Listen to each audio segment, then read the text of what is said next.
Hello learners, welcome back to your UGC NET labour welfare series. तो आज हम discuss करेंगे एक बहुत ही इसेंशियल मैनेजमेंट फंक्शन जिसका नाम है कंट्रोलिंग। मैनेजमेंट के बिना ये प्रोसेस अधूरा होता है ना। So what is controlling?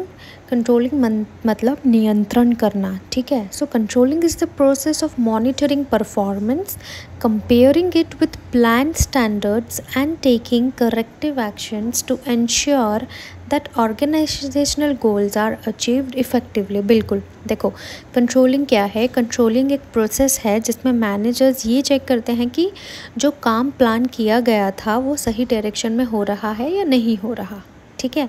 और अगर कुछ गलत हो रहा है तो उसे ठीक कैसे किया जाए। Now we will see the controlling process. इसकी प्रोसेस क्या होती है? तो सबसे पहली आएगी सेटिंग परफॉर्मेंस स्टैंडर्ड्स। बिल्कुल देखो, सबसे पहले तो हमें एक टारगेट सेट करना है कि हमको क्या टारगेट अचीव करना है, उसमें हमें क्या क्या स्टैंडर्ड्स को मेंटेन करना है, ठीक है। और उस परफॉर्मेंस को करने के लिए हमें किन किन चीज़ों की ज़रूरत पड़ेगी, ठीक है। सो पहला होगा सेटिंग परफॉर्मेंस स्टैंडर्ड्स।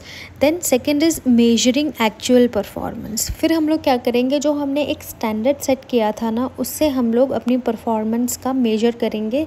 जो चीज़ें हमने करी हैं और जो हमने डिसाइड करी थी उसमें कुछ डिफरेंस आ रहा है या वो सही जा रही हैं, क्या प्रोडक्टिविटी है, कैसी क्वालिटी है, उन सब की हम लोग यहाँ पर चेकिंग करेंगे।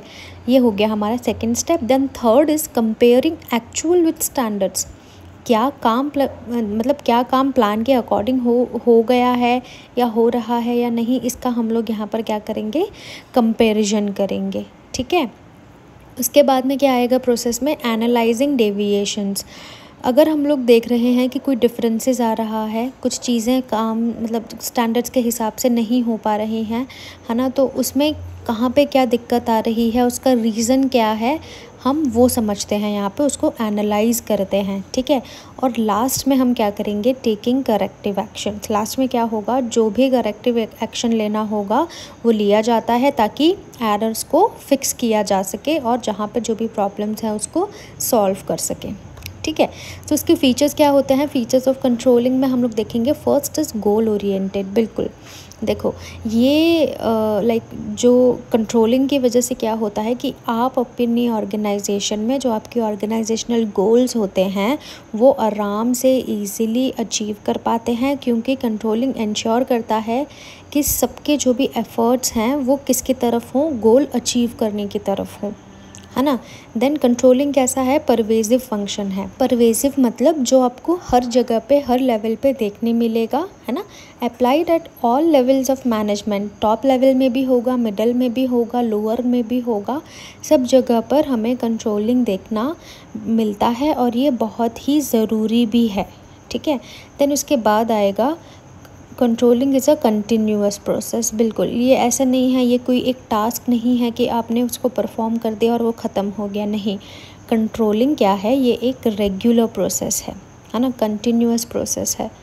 सिर्फ ये नहीं है कि बस एंड में आपने कर दिया और हो गया, नहीं, ऐसे नहीं है, ये एक कंटिन्यूअस प्रोसेस होता है। Then last feature is forward looking. Though it checks the past, it focuses on future improvements. बिल्कुल देखो, कंट्रोलिंग क्या करता है कि जो भी आपने पिछली गलतियां करी हैं उनको ध्यान में रखकर, उनसे सीखकर, गलतियों से सीखकर फ्यूचर को कैसे बेटर बनाना है, इसका इस चीज़ में ये बिलीव करता है। और मेन एम कंट्रोलिंग का यही होता है कि आप अपने फ्यूचर को कैसे इम्प्रूव कर सको, कैसे बेटर बना सको अपनी पास्ट की गलतियों से सीख कर, ठीक है। सो ये थे कुछ फीचर्स कंट्रोलिंग के। Now why controlling is important, क्यों ज़रूरी है भाई ये?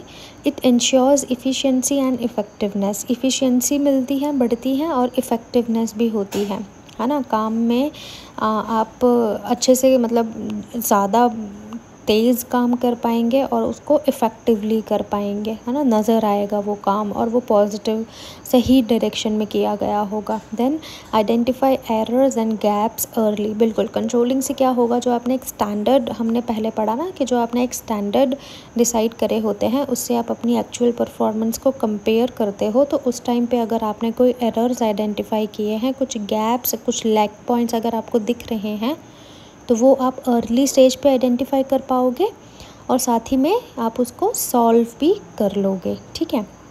Next is improves employ discipline and accountability. Controlling से क्या होता है, कंट्रोल एनवायरनमेंट से एम्प्लॉय भी डिसिप्लिन रहता है ना। उसको भी एक अकाउंटेबिलिटी होती है चीज़ों को लेकर कि पर्टिकुलर चीज़ को लेकर so and so person is accountable, जो भी उसका रिजल्ट आएगा whether it will be positive और दी नेगेटिव।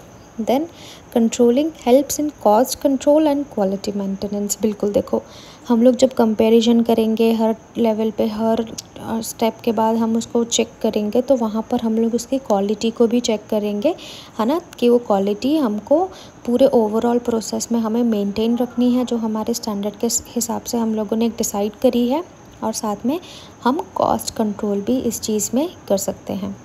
तो without controlling planning and execution में गो टू वेस्ट। बिल्कुल, अगर आपकी कंट्रोलिंग नहीं है ना, कोई कंट्रोल नहीं, तो आपने जो भी प्लान किया होगा आपने उसको एग्जीक्यूट भी कर दिया, बट कंट्रोलिंग नहीं है, उसमें कंट्रोल नहीं है, तो वो सारा चीज़ें क्या है, वेस्ट है। Control gives direction and keeps everything on track. बिल्कुल, कंट्रोलिंग से कैसा होगा, कंट्रोल अगर है आपकी ऑर्गेनाइजेशन में तो एक डायरेक्शन मिलती है सबको, ठीक है, और सारी चीज़ें ट्रैक पे रहें इसकी भी मतलब इसको भी मेक श्योर करता है कंट्रोलिंग, है ना। एग्जाम्पल में देखें, let's say an organisation plan to manufacture 1000 units of product in a week, है ना। 1000 प्रोडक्ट उन्होंने बनाने की सोची, but only 700 units for produce, but 1000 की जगह वो 700 ही बना पाए।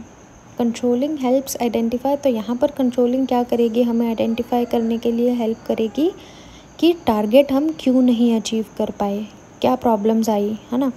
What corrective action is needed, क्या हम कर सकते हैं ताकि जो हमने सोचा था कि हमने 1000 यूनिट्स बनाने हैं, तो उसके लिए हमें क्या चीज़ करनी पड़ेगी जिससे हम वो अचीव कर पाएँ। Then how to prevent this in future में ये चीज़ दोबारा ना हो, उसके लिए हमें क्या करना चाहिए। तो ये जो भी हमारे क्वेश्चंस के आंसर्स हैं वो चीज़ें हमें कंट्रोलिंग से पता लगती है, ठीक है। So controlling is not about blaming employees, it's about improving performance and aligning actions with goals। बिल्कुल, कंट्रोलिंग में मतलब ये नहीं है कि आप एक एम्प्लॉय दूसरे एम्प्लॉय को ब्लेम कर रहा है किसी भी चीज़ को लेके, अगर वो मतलब फुलफ़िल नहीं हो पाई या अपने स्टैंडर्ड नहीं मीट कर पाए या क्वालिटी में कोई दिक्कत आ गई, तो उसमें हम किसी को ऊपर ब्लेम नहीं डाल रहे हैं, बल्कि कंट्रोलिंग में क्या करते हैं, हम लोग ध्यान देते हैं कि हमने जो गलतियाँ पिछली बार में करी है वो हम फ्यूचर में ना दोहराएं, फ्यूचर में हम लोग और इम्प्रूवमेंट दिखाएं और अच्छे से काम करें, है ना, हमारी परफॉर्मेंस को इम्प्रूव करें, और जो भी हमारे एक्शंस हों उनको हम उस डायरेक्शन में लेके जाएं जिससे हम अपना गोल, ऑर्गेनाइजेशनल गोल को अचीव कर पाएँ, ठीक है। So control is the final check to ensure that everything is moving as planned. बिल्कुल, तो कंट्रोल का मेन फंक्शन क्या होता है, मेन चीज़ क्या होती है कंट्रोल की, कि ये हमें हेल्प करता है चेक करने में कि जो भी हम लोगों ने प्लान किया है तो हम लोग अपने प्लान के मुताबिक जा रहे हैं या नहीं जा रहे हैं। ये चीज़ हमें कंट्रोलिंग से पता लगती है। सो मैनेजमेंट का बैलेंस और डिसिप्लिन का सीक्रेट कंट्रोलिंग में ही छुपा है। बिल्कुल, सो या this is all about the controlling and management. So now I will be seeing you in our next video with a new topic. Till then, all the very best for your examinations and take care.